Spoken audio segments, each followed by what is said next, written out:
the Travel Squad podcast. We're four friends that grew up together in the same small town. We followed each other to San Diego, and now we adventure the world together. One passport stamp at a time.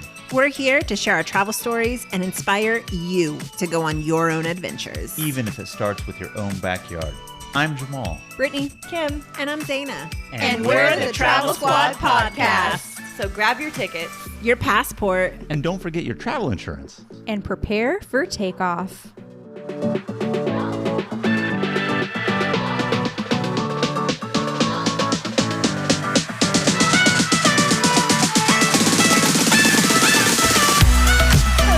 Hello, fellow travelers. Hey, everybody. Hello. Welcome to episode 29 of the Travel Squad podcast. Woo! So today we are giving out all of the advice we wish someone gave to us as first-time travelers. Yeah, traveling is always an exciting experience, but can sometimes be very nerve-wracking. And with these tips, it'll help your adventures go a lot smoother. Oh man, if I can tell my 20-year-old self some of these tips for international travel, I would have seen a lot more of the world by now. You know, there's just so many ideas that you have built up in your head about traveling, especially internationally, and so many insecurities you may have about it until you actually do it. You just don't know how easy it is to make it happen. So in this episode, we are going to debunk travel myths, share with you how to prepare for your first international trip, and give you some tips and tricks we wish we knew as first-time international travelers. So without further ado, let's get into it and share some of those tips we wish we knew as first-time travelers. First things first, the kind of excuses or things we hear people say about travel. Things like, I can't afford to travel. Didn't you? Africa is too expensive. Yeah, I was going to say, didn't you say that, Kim? And that was bullshit. It is I've never bullshit. said that.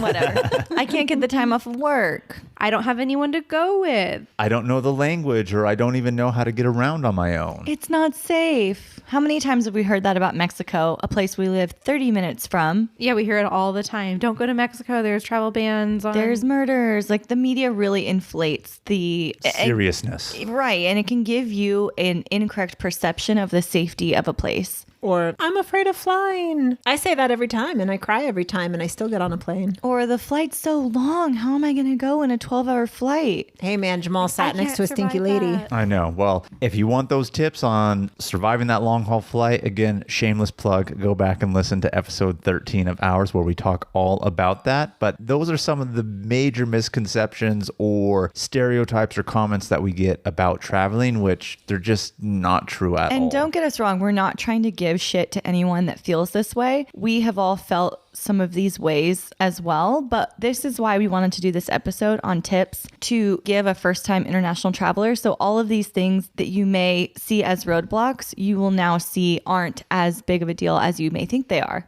Mm-hmm. And you only know what you know, so we're here to tell you something new.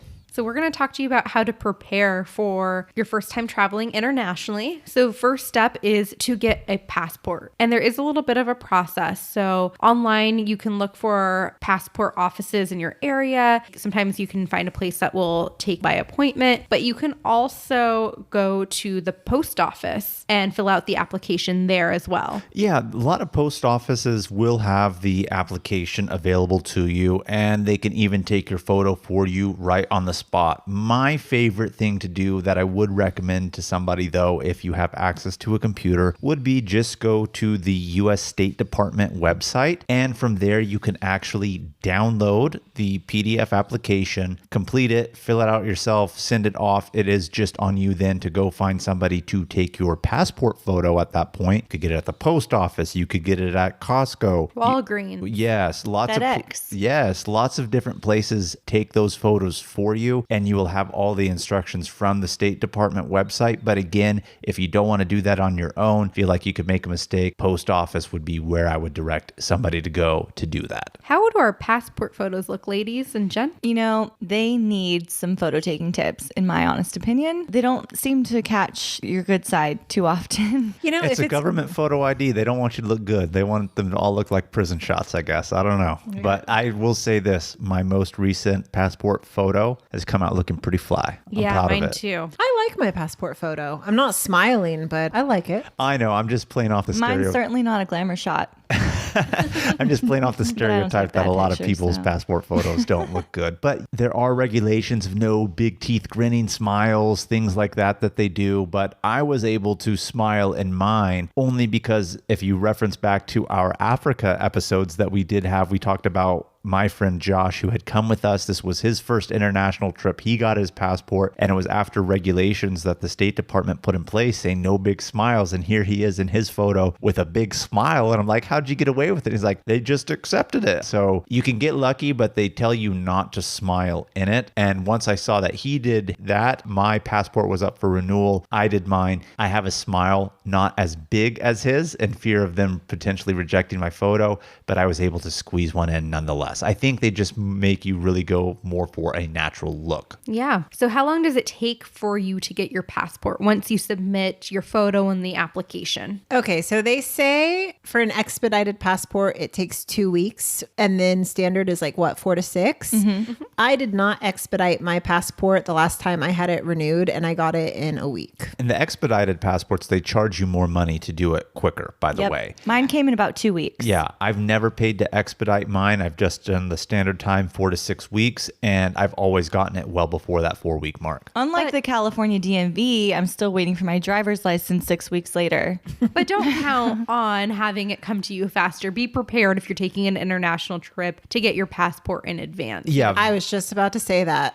I was going to say, very Don't good point. push it. Very good point. We're just telling you our experience, but if they tell you 4 to 6 weeks, definitely don't push your luck. Expect it to be 4 to 6 weeks. So the passport itself costs $110, but depending on where you submit your passport application, they could add on a $35 fee. So just keep that in mind. It's $110 plus $35 for the fee. Yeah, that's if you use a courier. If you send it in yourself, again, by downloading the application online through the State Department, you do have to send it via priority mail through the United States Postal Service. So you will have to pay for your shipping costs, the cost of your photo, but there are no other associated fees other than the processing fee issued by the State Department, again, if you do it on your own. But Kim, tell us your process that you went through, because yours is a little bit different than ours. Yeah, so just to show you how easy it is, what I did was go to UCSD, their mail services department. If you're in San Diego. Right. This is where I went. I did not have to make an appointment. I just showed up when they opened. I walked in. They had applications there. I filled it out there. They took my photo there. I gave them one check for the $35 fee for them processing it for me, $110 fee for mailing the application in. They didn't charge me for the photo, and I was in and out within 15 minutes. Dang, that is fast. Yeah, and that, that's another place that we didn't mention that you could potentially take it, because I'm just thinking back to our UC Davis days, because all of us here went to UC Davis except for Kim. She went to Sac State. But since she mentioned UC San Diego, it reminds me at UC Davis, they did have a student travel department, and I believe you were able to do it there too. So if any of you guys are college students, haven't left yet, just check in with your university and campus, because there's probably something exactly like Kim did. Even if you're not a college student, because I didn't go to UC San Diego. I was just a part of the public and walked in there. And once you get your passport, don't let it expire without renewing and getting another one. I've had one since pretty much birth, and I've never let it expire, and it's very easy to continue to renew. But they're good for 10 years, so you won't have to worry about that for a while. But because they're good for 10 years, you're going to see the option for the smaller book or the larger book. And if you're planning on traveling a lot, which if you listen to the podcast, clearly you are, get the larger book so you don't run out of pages. Squad tip. Squad tip. Large book is 52 pages, whereas your regular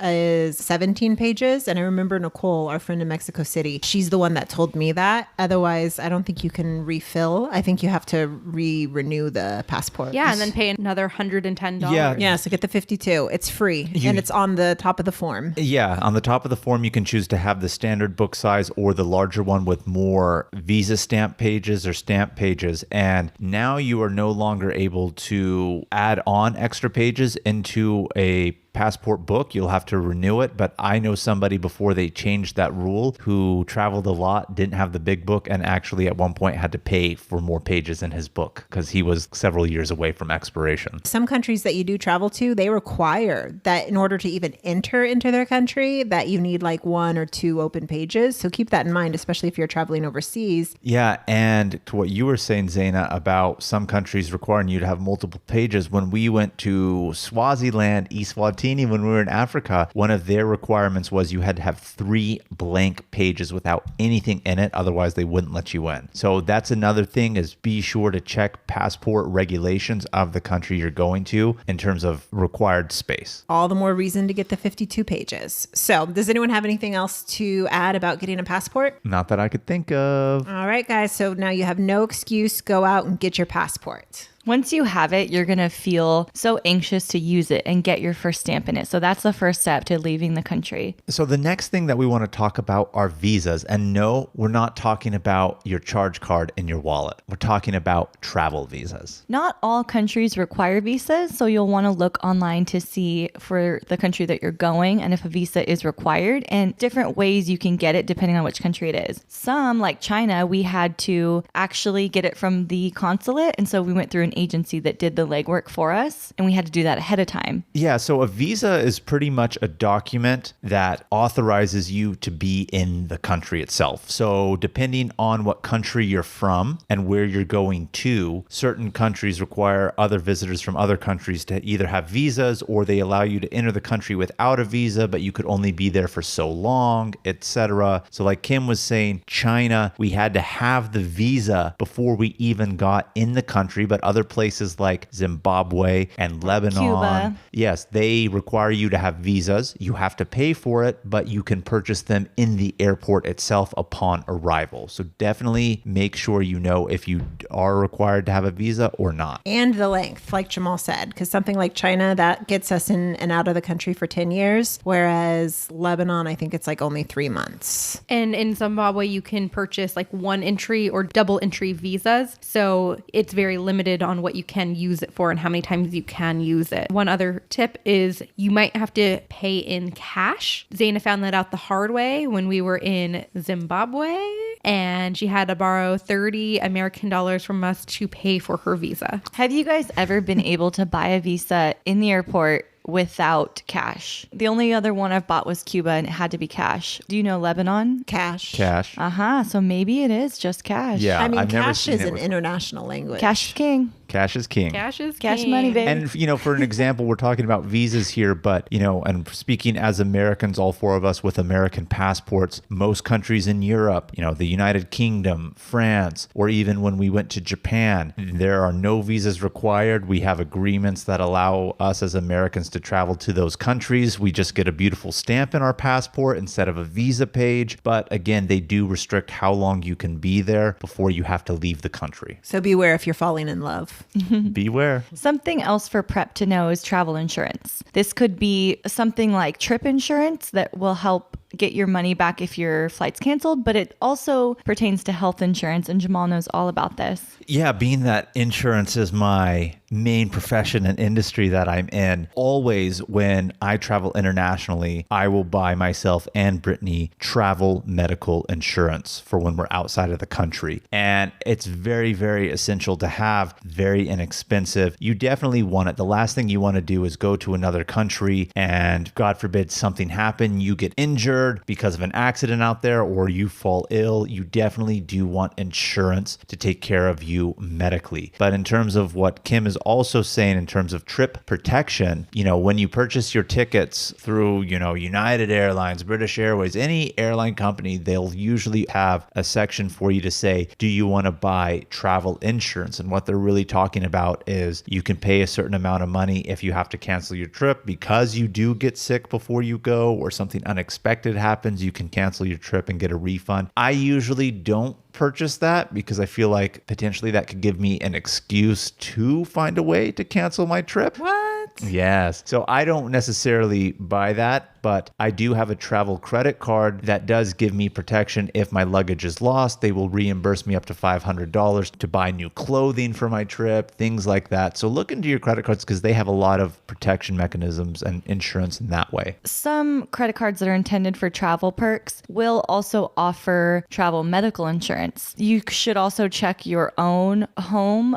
medical insurance policy to see if there's any coverages for out-of-country travel. And if your regular health insurance insurance that you have here in the United States does not cover you well overseas, hit me up. I will sell it to you. And it's only, I think, ranges from like $10 to $30, depending on who you are. Yeah, so it depends on your age and the duration of your trip. Yeah, so check it out, guys. If you are someplace like Mexico or Australia, and I'm talking specifically that you are from the United States and you have a policy here within the United States with one of our insurance carriers. You go to Mexico, you go to Australia, you get hurt, you go to the hospital, your insurance isn't going to cover it. Continuing on the topic of health, there's also vaccinations that you're going to want to prepare yourself for, that you can go on the CDC website and type in the country that you're going to, and they'll tell you what recommended vaccines or medications to bring that they recommend. Yeah, and along with that, they'll also tell you, like, if you don't get these vaccinations for whatever reason, things you can do to help avoid getting sick. So, while we were in Africa, they recommend not to eat unpasteurized dairy because you don't want to get typhoid. Jamal's mom actually got typhoid. She did in the 70s in Lebanon during the Civil War. Yeah, my mom got typhoid and due to ice cream. She ate ice cream, and I don't think she had her typhoid immunization. So definitely want to avoid eating certain things if you haven't gotten certain vaccinations. But again, wherever you're going, you can always look at the CDC website, which is the Center for Disease Control, and they pretty much will tell you exactly what immunizations they recommend based on what country you're going to. And as a matter of fact, certain countries do require you to have certain immunizations if they allow you into the country to even get in. There were a few countries in Africa, not ones that we went to, but do require you to have a yellow fever vaccination if you're going to be out of the airport. And they will not let you in the country if you don't prove that you've been vaccinated. Interesting. And depending on what kind of health insurance that you have here in the States, there's different ways you can go about getting those vaccines. I know Kaiser has its own system for getting people prepared for travel. There's different travel clinics that health organizations will offer. So just do your research for your area and your insurance. Yeah, I can speak to the Kaiser specifically. It was super easy for me to use. I basically called a number and told them that I was going to be traveling. And then they said, okay, set up a phone appointment. So I set up a phone appointment in the future. A few weeks before we traveled, they asked me all of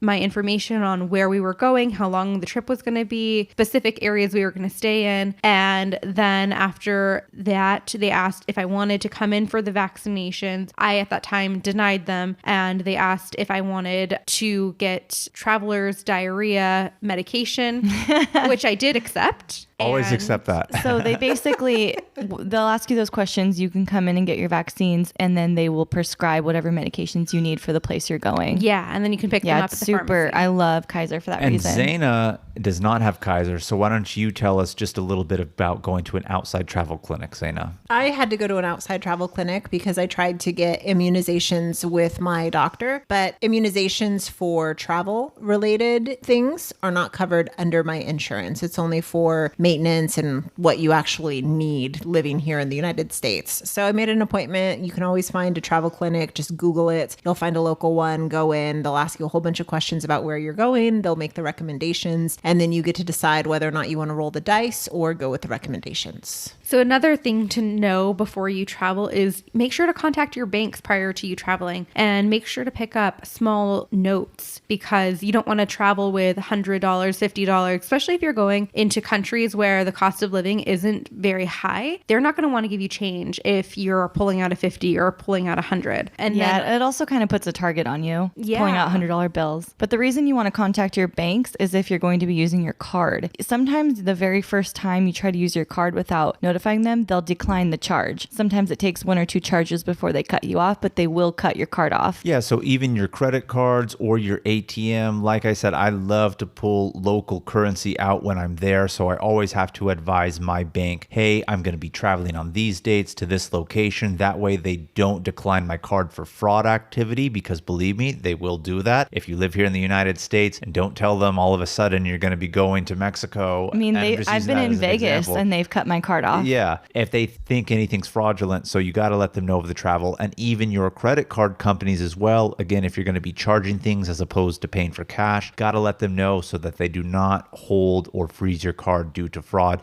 And the last thing you want to do is be in another country and not be able to call that 1-800 number without paying a lot of money to let them know, hey, you need to activate this. This was me trying to use the card. I learned this one the hard way. I was probably about 24 years old and I was in Europe by myself. I had already spent about a month and a half and I was good with what I needed to use my credit card for. I didn't notify my banks because I didn't know that I had to. I was in Croatia and then I bought a ticket on Croatia Airlines into Italy. So when I tried to leave Italy and get a flight to Beirut, I couldn't. And when I got to the airport, I thought, oh, maybe I can just do it at the airport instead of online. And they still wouldn't run my cards. And it's because when I bought the Croatia Airlines ticket, my bank was flagged for fraudulent activity. So I guess it was good everywhere. But as soon as I went to Croatia, they weren't having it. So I had to wait all day for the credit union to open up here in California before I can purchase a flight to leave the country. That sucks. All day at the airport. You probably won't make that mistake again. Never. But you know what? You only know what you know. Now I know. You want to know my Vegas story? It's not international, but I wasn't expecting them to cut my card off in Vegas. So I was at a pool party and Typical. Me and Chelsea ordered these like $50 drinks. And her card was cut off and the lady was looking at us like we were so stupid. And so I was like, okay, I'll pay with my card. And then I went up to give her my card and it was shut off too. She's like, So these poor bitches are trying to get drinks. They have no money. So I'm at the pool party on the phone with my bank like, it's me. I'm trying to get drunk.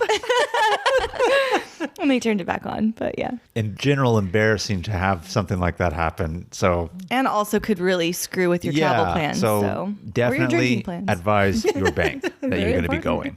The big question of exchanging money. Do you do it before? Do you do it there? Where do you do it? What should we know? I've mentioned this in numerous episodes before, and I'll say it again. My favorite go-to is to pull out money in my location from the ATM in the local currency. I believe this is the best route because it does give you an even exchange rate. You will have the ATM fees, but depending on how much money you're pulling out, your ATM fee may be less than the commission when you're exchanging real cash for real cash, because a lot of places in the airports will have a spot for you to change, as an example, dollars to whatever local currency is, but they don't give you even exchange rates. They take a commission, you lose some money. That ATM fee is usually less. And again, squad tip, ask your bank to have them reverse those charges. More often than not, I've been successful in getting those charges reversed. Yeah. And the stations at the airport that will exchange your money, like Jamal said, they do take a commission. And oftentimes it's a really high commission. Yeah. So, for example, if you're strapped and you have to exchange money and you have to do so in the airport, just exchange a very small amount. Once you get to the city center and you find another place to exchange the currency, that's where you can exchange more or find an ATM to take out more money. I found that while we were in London or England, it's more beneficial to take out a large amount of cash from the ATM and just pay the ATM fee temporarily. But let's say Cusco, Peru, the exchange rate that they were taking and the commission that they were taking was very minimal because they want American dollars. It wasn't very expensive there, that we could have paid in all cash and exchange money that way and bypass the ATM. Yeah, and I do want to just say we always do bring cash in American dollars. One, to exchange in worst case scenario, but two, it's always good to just have American dollars on you for any situation that potentially may arise, even if you exchange it or not. I learned that one in Africa. Yes.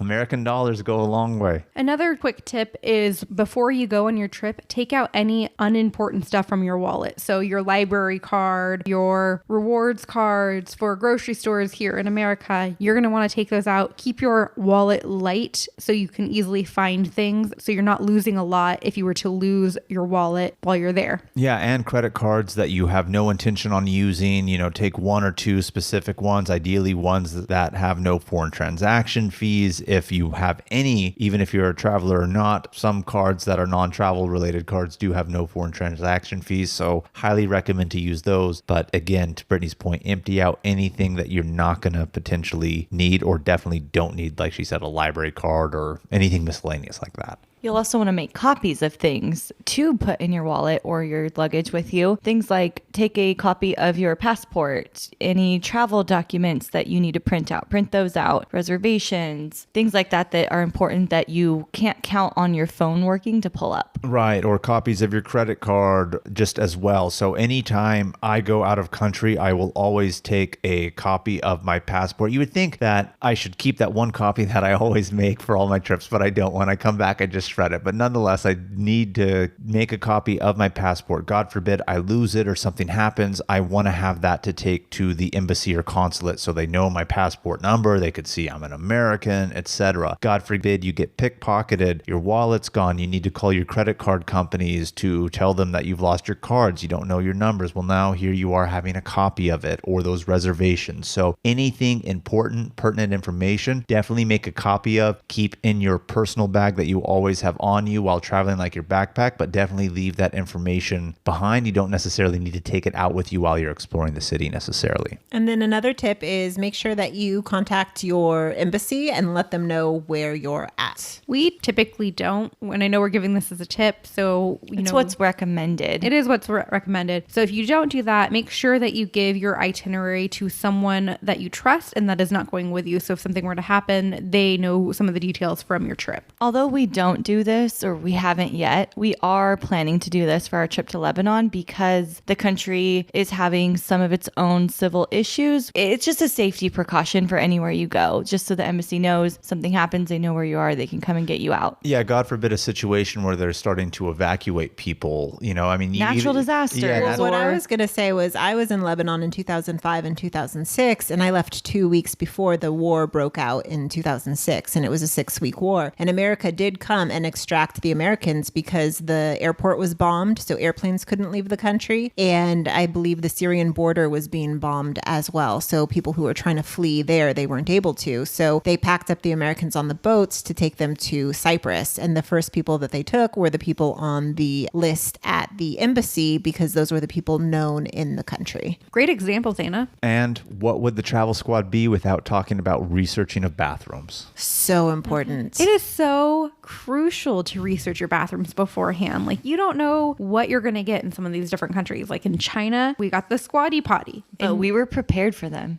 And we were prepared for them. In Europe, you got to pay for the bathrooms. Like, if you're in a public space, you're most likely going to have to pay for the bathrooms. And it's like $1 or euro. So you want to have small because if you give them €5, they might not have changed. I remember crossing the border from Belize into Mexico. We were crossing by land. I was with my girlfriend, Nicole, who's in Mexico City, and we really needed to pee before we went into the area to show our passport. And it was about 20-30 cents or something like that. And, luckily we had change, but it's stuff like that where you don't realize how important change is until you really have to go. Exactly. So as a first-time traveler, one other tip that we would want to give you guys is make sure to check out your terminals and airports beforehand because different airports in different cities can be massive, and it's important to know how long it can take to transfer between terminals. So like if you're going from domestic to international, you might have to take a bus or a tram, or you might have to walk, but the airport might be huge. It might take 20 minutes to get to the other side of the airport. So it's really important to know your route and to know your layout in advance. Yeah, and that goes into transfer times as well. If you're traveling somewhere new for the first time, and let's just say it's not somewhere direct, you have a layover of some sorts, have to change the plane. Well, it's good to not put a connecting time or book a flight that has a small window, such as 45 minutes or even an hour and a half, especially if you don't know the layout and haven't done the research of travel time and what terminal am I landing in, what terminal am I going to be taken out from. The last thing you want to do is go on your first big vacation and miss your connecting flight because you weren't expecting the airport to be as big or didn't take that into consideration. Do you guys know the biggest international airport in the United States with the most traffic? Hotlanta. Yes. Hotlanta. That airport. Is a big airport. Big ass airport.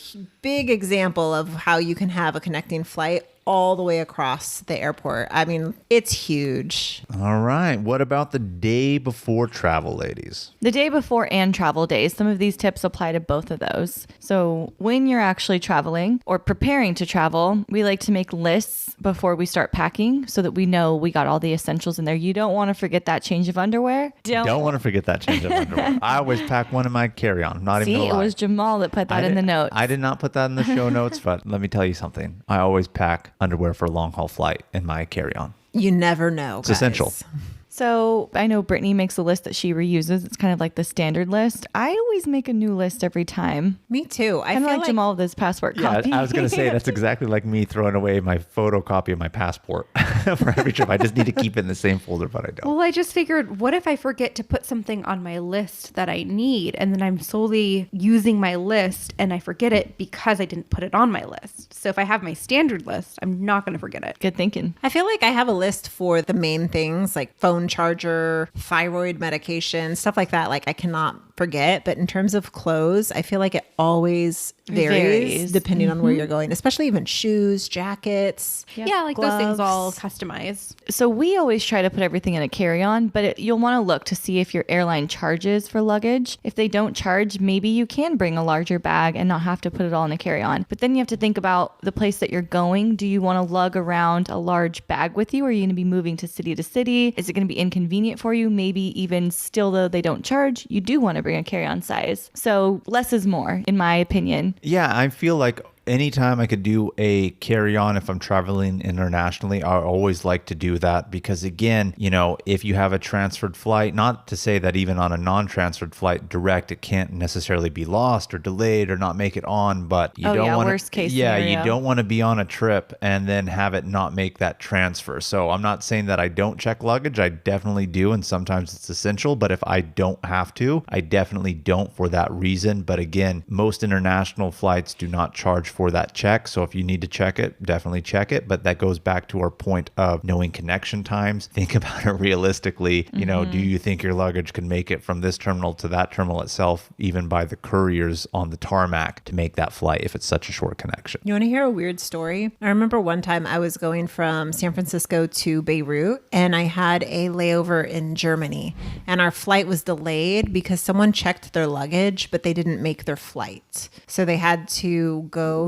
I know, right? Well, it's a safety hazard, right? So now they have to go find this guy's luggage, take it off. So we were delayed. And I'm like, who checks their luggage but doesn't make their flight? Well, it could happen drinking in the airport. Somebody in the True. bathroom. Yeah. True.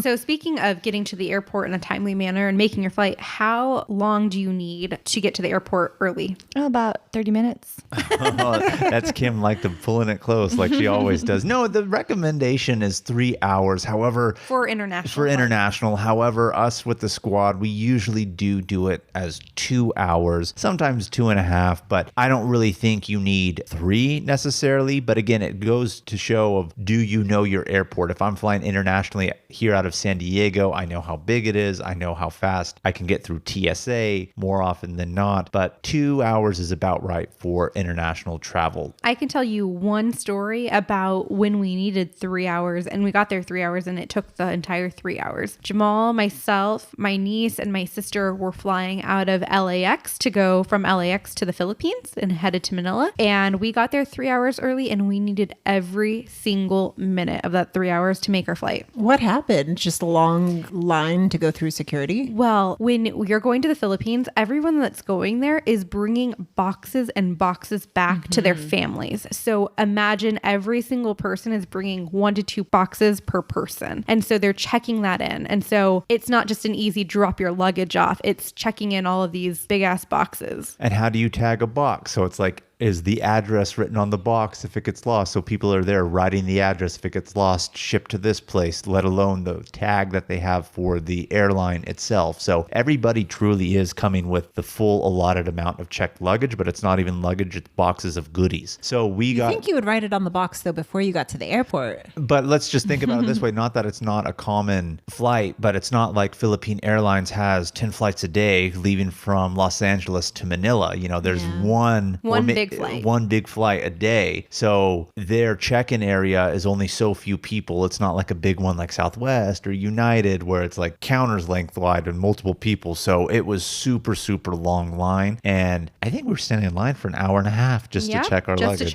I have a similar story when we were coming back from Bangkok. We did get there 2 or more hours before, and we had to stand in line at the check-in desk I don't even think we were checking our luggage, but we had to get a ticket. They didn't have kiosks, and so that's what we had to do. The line was super long, and it didn't even open until like an hour before the flight took off. Dang. So we were waiting in there for an hour before the line even started moving, and then we had to like rush in, and we wanted to get food so bad before we got on the plane. We had to hurry, get the food, and we couldn't even eat it before we got on the plane. Yeah, sometimes it happened. If we had been there 3 hours before, we would have had a spot in line much farther up and then would have had more time to sit and chill before the flight. Yeah, so I mean, the 3-hour rule can and is good, but for the most part, again, if you know your airport necessarily and it's your local one, 2 hours is good. Maybe 2.5 if you are checking luggage, but if you're not checking luggage, have that carry on too. I want to myth bust the travel pillow. Myth bust it. I was just about to say it, but I was like, oh my gosh, late to the party by like 2 seconds. Jinx. So travel pillows are a luxury, but you do not need one.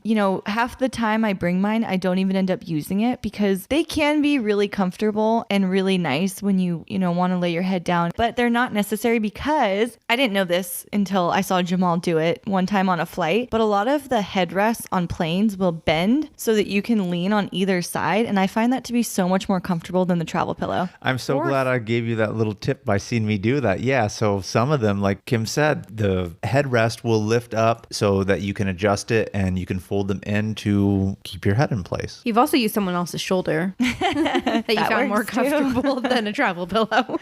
See, you don't need the pillow. So you don't think, oh, I don't have a travel pillow. How am I going to survive this 12-hour flight? Like you will. A lot of times if they're red-eye flights, they'll even give you a little pillow and a blanket too.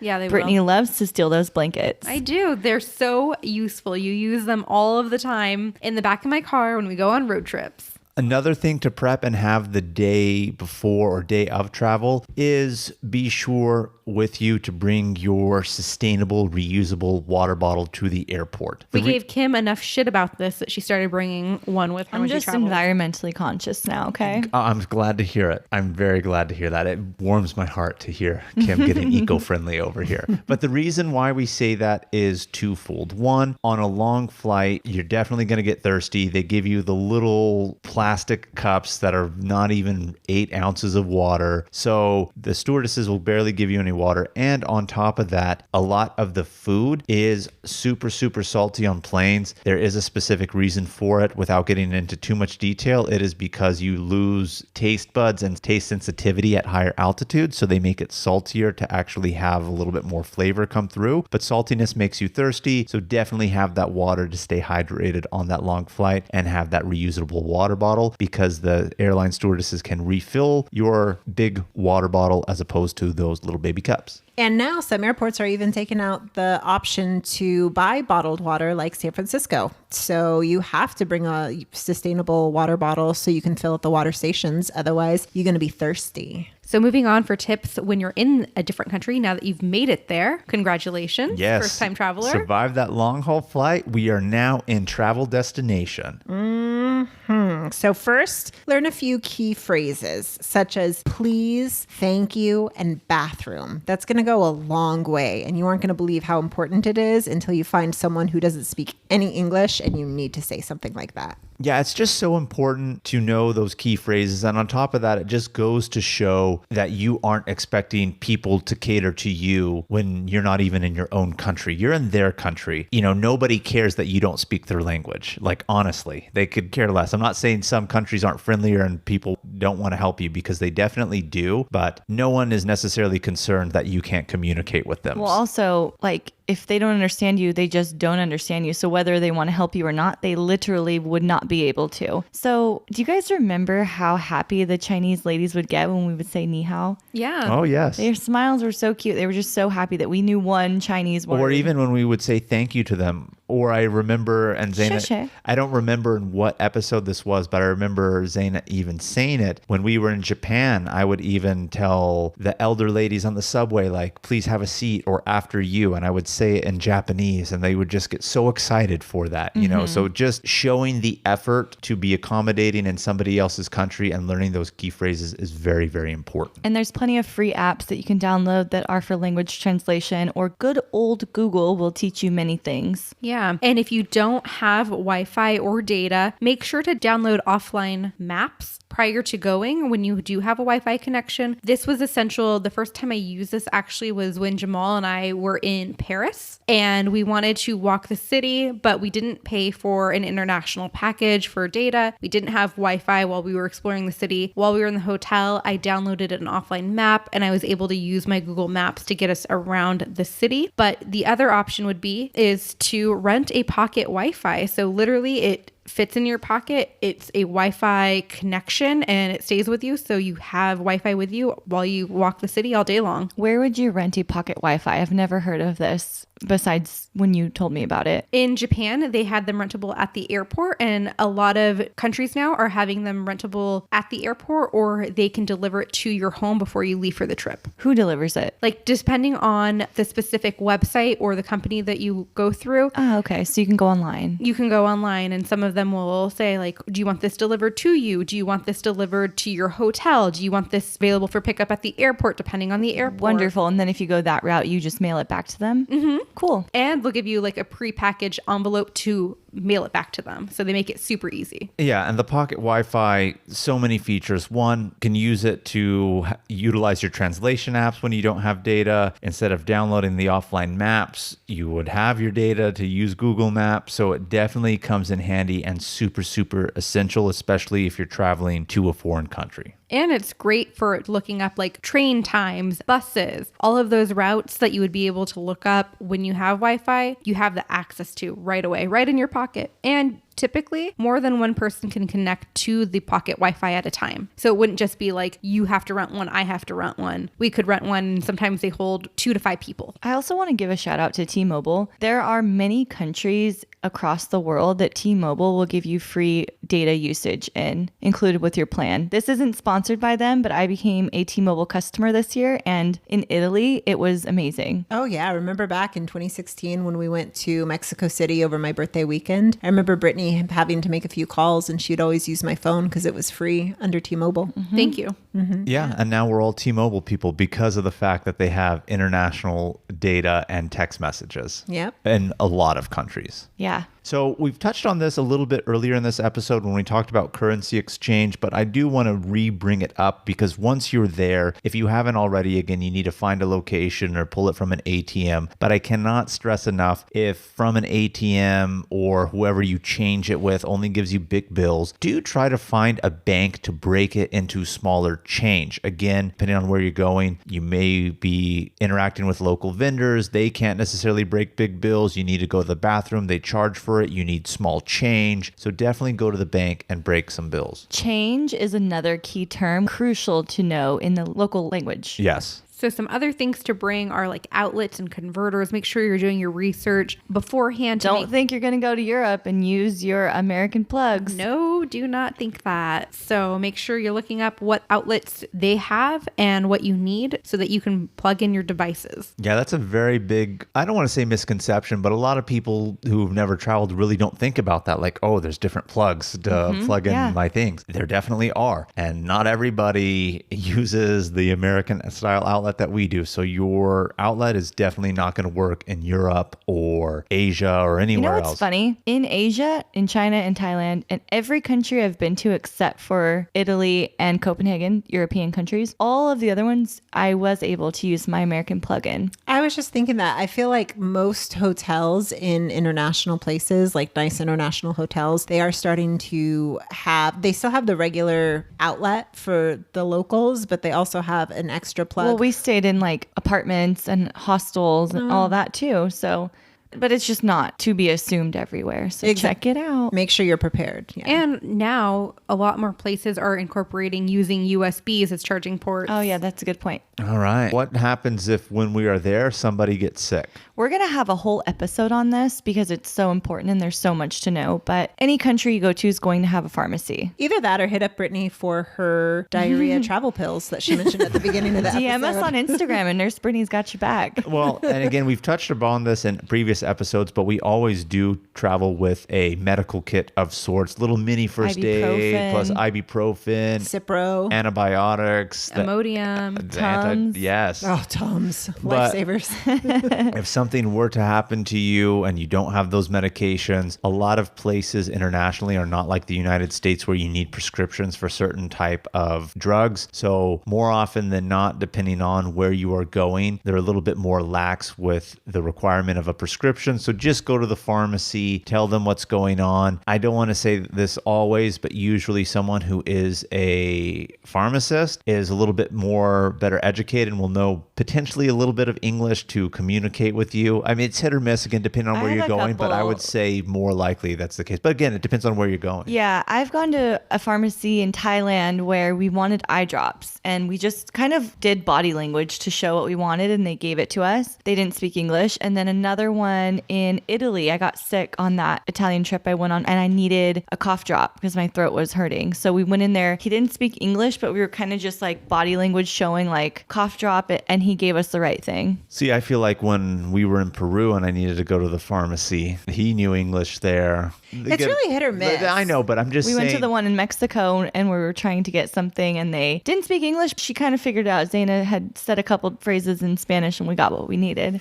So touching back on what we said earlier, there's a possibility that you might lose your passport and or visa. So what should you do? Make sure to keep a copy of those documents with you or in your personal bag so you can refer back to them if you do lose those documents. Yeah, and if you lose your passport, you're not getting out of the country. Or if it gets stolen. Or if it gets stolen, yes, you're not getting out of the country. So you're definitely going to want to know, even if you registered with the consulate or embassy or not, that you're there, you're going to definitely want to know wherever you're visiting, where the closest consulate to your native country is so that you can go there and God forbid something happens, you can have them reissue you a passport. And embassies and consulates are usually good at being able to get them same day in emergency situations. Luckily, we're all fortunate enough we've never had to experience something like that. So we have two more tips about while you're in another country traveling. One of them is to look up to see if in this country they do have rideshare services. You don't always have to use taxis. Sometimes you do, but there are places where it's easy to hail an Uber. And again, if you have a pocket Wi-Fi, you can go on the app and request yourself a ride if needed. I have been so pleasantly surprised at the number of countries that have things like Uber and Lyft. Yeah, they're great in other countries. Super cheap, super affordable, especially in Mexico. Although yeah. I think Jamal said in another episode, we'll find out soon enough, but in Dubai, I think it's going to be more expensive. Yeah, doing research on our trip to Dubai, I've definitely seen that Dubai is not an inexpensive place to take an Uber. It's more expensive than a taxi. Well, that's an outlier, but yeah, it's great to know beforehand and do your research. Mm-hmm. And the second tip is to find a local restaurant recommendation from a local rather than the hyped up stuff that you're reading here in the States. I always ask our taxi driver or the Airbnb host or the concierge of the hotel. Those are the people I usually ask. Even like tour guides. Yeah, I mean, it's definitely good to ask, but one thing that I just want to reiterate to any first-time traveler who's going, depends on how adventurous you are with food. But when you ask somebody for a recommendation, they're going to tell you someplace that they think you would like, and they may be under the perception that, oh, this is where a lot of tourists go, a lot of tourists like it. But if you want to try local food, you have to ask them, where is someplace you like to eat? Or where would you go to eat? And that will give you a good indication of where locals go, where you'll find really good food. And usually the local establishments are a lot more affordable and cheaper than the touristy places that somebody may recommend. Oh, Yeah. absolutely agree. And just remember too, like when you're in a city center, it's going to be popular for tourists. The prices might be a little bit higher versus if you were to venture out from the city center and go to some place where it's not so filled with tourists. Even just like a block or two can make a huge difference on price. So So now moving on, we want to give a few tips on how to prevent getting scammed while you're in another country and even in your own country. Nothing's going to make your trip more miserable than getting scammed. Yeah, and we're just giving this information as a precaution. Not necessarily it's going to happen again. We're not trying to intimidate anybody or make them feel fearful of traveling scary or it's dangerous. But, any place where tourists flock, there is the potential for scams, getting ripped off, pickpocketed, etc. So definitely very useful tips to know. You'll want to keep your stuff close to you. Your purse, keep it zipped up, have a crossbody bag, your wallet. If it's not safe in your back pocket for men or your front pocket, maybe put it somewhere else. It should never be in a back pocket. I mean, a front pocket could get picked, but never in a back pocket. Yeah, you're just asking for it. Don't keep your phone in your back pocket. Even backpacks, if you have that kind of a situation, I wouldn't put valuables in the front pocket of your backpack. Or even consider when you're on a subway, putting the backpack on your chest instead of in the back. That way, especially when you're on a really crowded subway, except in Japan, never ridden a subway more crowded and more respectful. Oh yeah, I've never felt more safe of my personal belongings in space than when I was on a subway in Japan, even as crowded as it was. Such a friendly culture. But anywhere else other than Japan, I just want to say, even here in the United States or any other country, definitely be wary. Yeah. So if you do have a purse and it's not a crossbody like Kim was suggesting, make sure that you have your purse not just under your shoulder and then tucked behind your arms, but like more in front of your arms. Just keep your stuff where you can see it when you're in crowded areas. And then obviously common knowledge, like I wouldn't leave your purse on a chair next to you when you're turned the other way talking to someone. Things that should be common knowledge, but just be more aware of them when you're traveling. So I know that 3 of us at the table have been scammed. So let's just hear a quick synopsis of what happened. I was scammed in the Bangkok airport, and it's not that big of a deal. I mean, when you get scammed, you can kind of get bummed out, but it's like life goes on and like take the hit and whatever, move on. It's not going to ruin your trip. Even if your phone and wallet get stolen, like which seems like a big deal, but life goes on and just try to enjoy your trip regardless. So my story being scammed, we just landed in Bangkok, walking through the airport. This was the last piece of this Thailand trip. And this guy at a kind of like a office kiosk kind of a station who is a tour company came up to us talking about the floating market. And that was something we wanted to do in Bangkok. And we were kind of just telling him, oh yeah, we were thinking about doing it. We might just get a taxi and go out. And he starts telling us how it's about an hour drive and it's very hard to get to. And we kind of knew that. So we were listening to him. And he said, oh, I have this tour. Here's the cost of it. It goes to all these different things. One was like a tiger thing, an elephant thing. Some of their local people put the rings around their neck and have really long necks. And that was one of the attractions. So he's like, oh, we just want to show you our country. And so we're like, wow, it does a lot of stuff. And you get to ride, you get to go in the boats, all that stuff. So we bought it. They picked us up in the morning. It ended up being a very long day, which we kind of felt like wasted our day. And we did go to the floating market, but you had to pay to go on the boats through the market. So that was extra. And then really it was just a lot of shopping in this sales market. The price was hiked up more than you can get it in a different market. And then it did go to the tiger thing, but you had to pay if you wanted a picture with the tiger or a picture with the elephant, which we'd already done elephants, so it was no big deal. So we're kind of just waiting around for the bus to hurry up and go. They did go to the thing with the lady with the rings around her neck, but you had to pay extra for that. So everything was extra and just ended up being like a day where we were just like, let's go. We want to get out of here and get back to the city. We're ready to be done with this. So in hindsight, we would not have purchased it had we known all those things, and kind of felt a little scammed. So pretty much they sold you on, we're going to do all this, but it was really just the transportation. And once you were there, pay for everything else. Basically. And so in the airport, it sounded really good. So if something sounds really good and too good to be true, trust your gut that it probably is. When I was in Italy, I needed to get to a certain location. I don't know if it was a hotel. I don't know. But in any case, there was a guy who saw me looking at a map and he was like, oh, no, come into my taxi. And he was saying it's way too far. You aren't going to be able to walk. And so I believed him and I didn't really ask any questions about it. And I'm like, oh, okay. So he said it would be about $20. This is a long time ago. So even as I'm saying this, I'm thinking to myself, why wasn't there a meter in the car? And why did I just get in? But again, this is like way over 10 years ago. So I get in the car and I realize that he's kind of going in circles. And in the end, I paid $20 for him to take me around the block. Gotcha. Good. Yeah, he did. And then it's one of those things where it's like, I can choose to be mad and like, it's not like I'm happy that that happened. I'm not happy that that happened, but it's a learning lesson and you can only laugh it is what it is, you know? Yeah, for me, I got my phone pickpocketed from me trying to get on the metro in Mexico City. We've touched upon this in our Mexico City episode. It definitely does happen. It's really crowded. I didn't even feel it go in because Where was your phone? It was in my front pocket even. You know, should I have had my hands in my pocket potentially? Yes, but I was carrying luggage and had other things in front that I was protecting. Brittany and it had was her insanely crowded. Yeah, insanely crowded. We were packed like sardines just on the platform. I was more concerned about you ladies, making sure your bags weren't being touched. And it just happened. Didn't even feel it. Lost my phone. But going back to things that sound too good to be true and people coming up to you, one thing I remember, and I wouldn't say I got this scanned, but just be wary of this. When Brittany and I were in the Bahamas, we were on a cruise. We docked in Nassau. We started to go walk to a place that we wanted to go. And someone comes up to me and is like, oh, we've made little shell bracelets and necklaces. They're free. Do you want it? I was like, they're free? And he's like, oh, yeah, they're free. I was like, all right. And then he put it on my wrist and I was like, thank you. And he's like,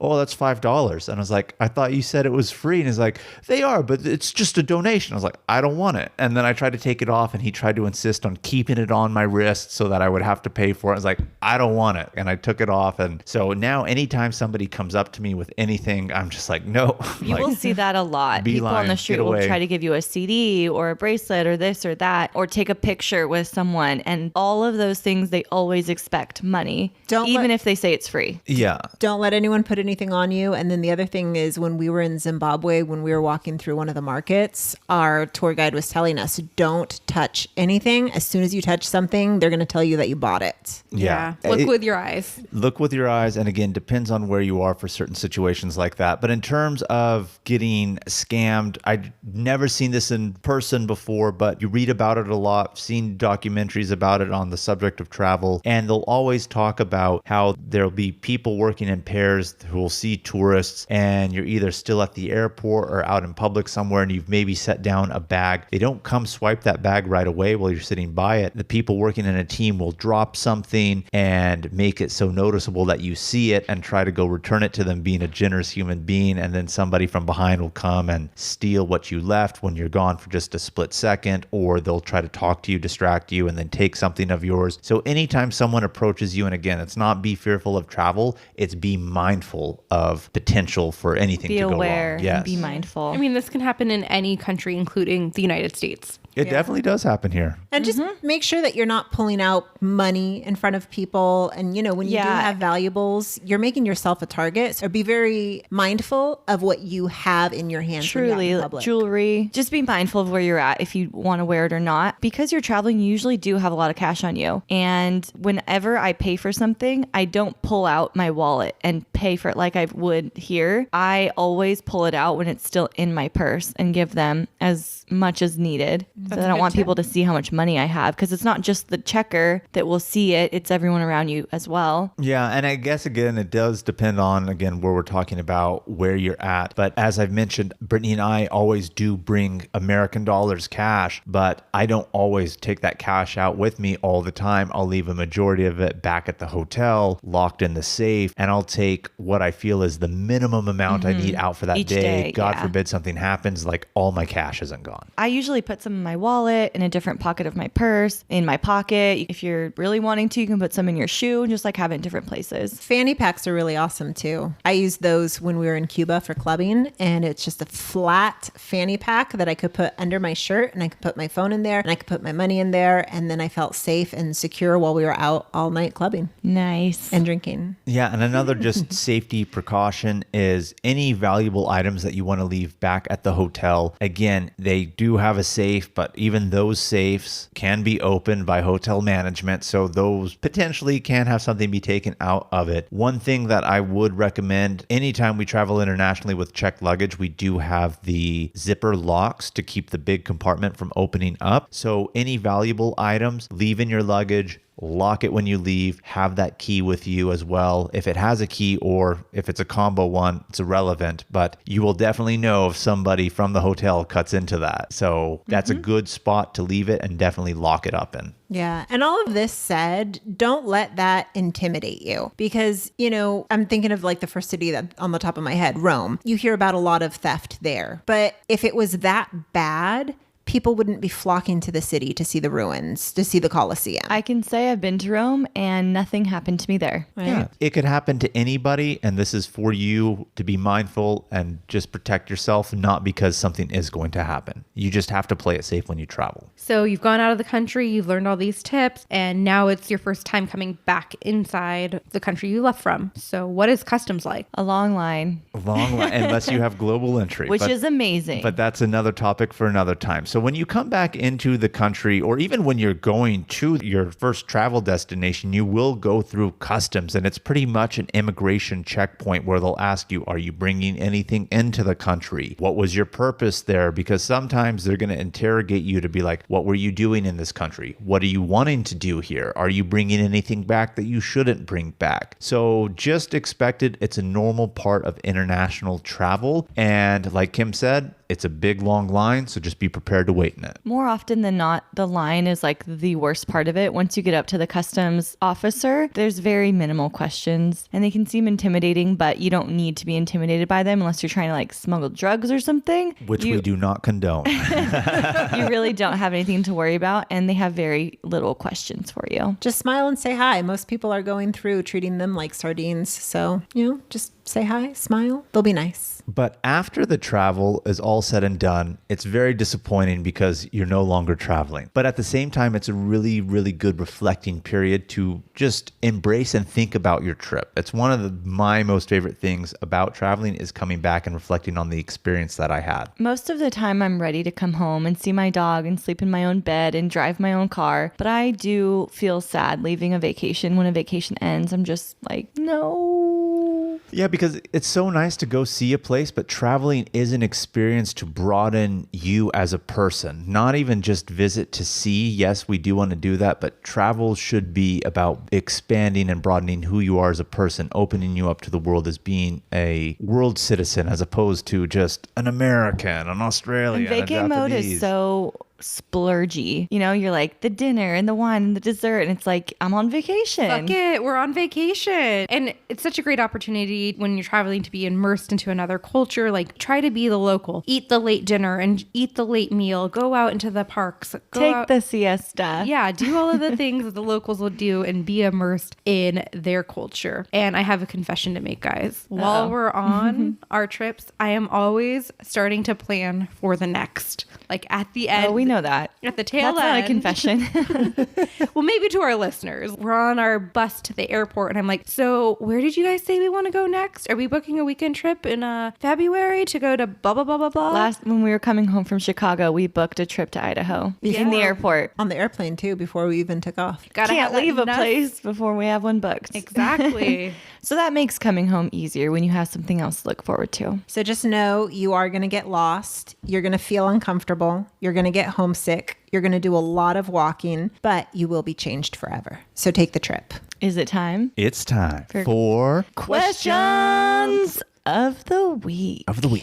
All right, what do we got here? We got Emma B from London. Emma's asking us, have you ever been robbed? And we just kind of touched on this when we were talking about how to avoid being scammed and just being wise. But yes, I had my phone, womp womp, taken from my pocket one time. Luckily, it was at the end of the trip, but it's still never good when it happens. So again, that just goes back to the point of being mindful of your surroundings. Yeah, no, I've never been robbed on a trip. Me either. Knock on wood. So next question, Jack T from LA, he asks us, how do you handle people who don't want you to travel because they're scared for you? Jack, my friend, this is the story of my life. I used to go to Lebanon all the time in my early 20s. So, I mean, everyone all the time, except for my parents. But like, aren't you scared? What if something happens? It's so dangerous. We get this all the time from Mexico, too. Yeah. They're going to close the border. There's murders. There's the cartel. It's funny you mentioned the Lebanon ones, Anna, because we're getting this now for Lebanon coming up because they are having a little bit of an economic crisis, some protests going on. Granted, they have been peaceful, so it's not dangerous in that sense. But again, that goes back to what we were saying about the news. People just hear something, assume it's unsafe, but I don't let what people say to me dictate what it is I'm going to do. I know that I feel safe in my travels, in my decisions, so I just tell them it's not a mindset to have. I'm going to go, and I really don't pay much attention attention, if you want me to be honest. Because if that's their mindset that they have, then there's no convincing them otherwise, truly. Yeah. I just sent a message to my girlfriend Layla in Beirut telling her that we're going to be there soon. And she said, I can't wait for you to come. Yes. I get it from my family from Mexico all the time. And when they tell me that, I try to tell them, you're wrong. And this is why. You know, my first time ever leaving the country, I actually packed up my car full of my girlfriends and drove down to Mexico, half an hour to Rosarito. None of us had internet on our phones. We just had written directions from my friend who was already at the Airbnb in Rosarito. And we were fine. And like to hear people say, you're going to get killed, you're going to get taken, they're going to close the border on you. Like they don't know what you know. And I mean, I try to tell them, who knows if they really believe me or not, but I know what I know. So I'm not influenced by other people's fear. And we're not telling you to go into dangerous territory, and we're not telling you that every single place in the world is safe, but we're saying that we've made the decisions that we've made based on our comfort level, and you should be doing the same, and make sure that you do your own research before you travel. Even just our experience of traveling to places that have been said, oh, are dangerous. Like it's a perfect example that you're saying of Mexico, Kim. You've been there, you know the hype isn't what it is, so you have that experience going into somewhere else where they say, oh, it's potentially dangerous. But we're not talking about going into war zones or And there are places crazy in Mexico country. that are dangerous that Yeah, I wouldn't go. But I absolutely. know I would go to the places that I would. Absolutely. I mean, it can be for anywhere. We've heard it for Mexico. We've heard it for China. We've heard it for the Philippines. We've heard it for Lebanon. There's places in the U.S. they've said it. Not only that, yeah, that's exactly what I was going to say. We just went to Chicago. There's places in Chicago you shouldn't go walking on the street. I remember when Brittany and I were in New Orleans,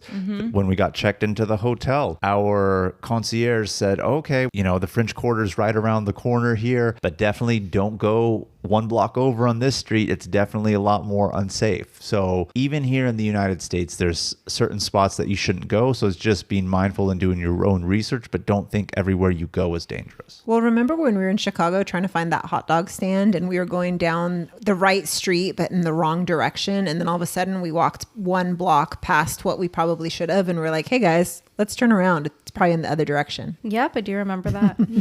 So we have one last question for this episode. Abby from New York asks us, what was the first international trip you ever went on? Good one, Abby. I was 20 years old and I went to Lebanon by myself for my study abroad year. Mine was actually a road trip that I had with my friends to the Great White North, our beautiful neighbor to the north, Canada. We had visited our friend in Spokane, Washington, and from there we drove specifically to Calgary, Alberta, because the drinking age there is 18, whereas in British Columbia, which is closer, if we wanted to go to Vancouver, it is 19. So some of us were 19, but not all of us were, so we drove to Canada to go do some drinking in the Great White North. That was the purpose of the trip? Well, the purpose of a trip was to go visit our friend from Woodland who had recently moved to Spokane, Washington. So while we were there, we said, let's make a road trip and let's go to Canada. The purpose of the Canadian leg Oh, was the drinking. purpose of the Canadian leg was for sure to go drinking in Calgary. Nice. Yes. You would have been proud of me, Kim. I am very proud of you. My first big international trip as an adult would have to be visiting the Philippines after graduating from UC Davis in 2011. Very cool. I just said mine was going to Rosarito, but that was just a weekend trip. So I kind of don't count it because I feel like Rosarito's almost California. But my first international trip where I had to fly and use my passport was to Peru when I was like 24. I was a late bloomer, Look at us now. but I'm covering all the ground now. Oh, you're so funny. You're talking about being a late bloomer, and I'm like, you're so young. Like I said, if I would have known all of these tips in this episode when I was a lot younger, I would have traveled a lot more. But there's no time like the present. Any final thoughts? Any last advice we would give to a first-time traveler? You will never regret the first big trip that you ever take, so take it. Yeah, I was going to say no last advice, but I just really hope that this episode inspires you to take that leap and book a trip and really get out of the country, because there's just so much out there that's different from what you know. And you have no idea the ways travel will change you just by learning about other cultures, eating other foods, seeing other places. And there's just so much cool stuff to see and do. So go out and do it and make sure you're tagging us on Instagram when you do. Yeah. Thank you guys for tuning into this week's episode. Keep the adventures going with us and follow us on Instagram at Travel Squad Podcast. And like Zaina said, tag us in your adventures and send us in those questions of the week. And if you found the information in this episode to be useful, or you thought that we were as funny as we think we are, please share it with a friend that would enjoy it too. Please subscribe, rate, and review our podcast, and tune in every Travel Tuesday for new episodes. Make sure to pack your bags and your car because next week we are taking you on a weekend getaway to Palm Desert for a girls trip. Girls trip! Bye, everyone. Bye.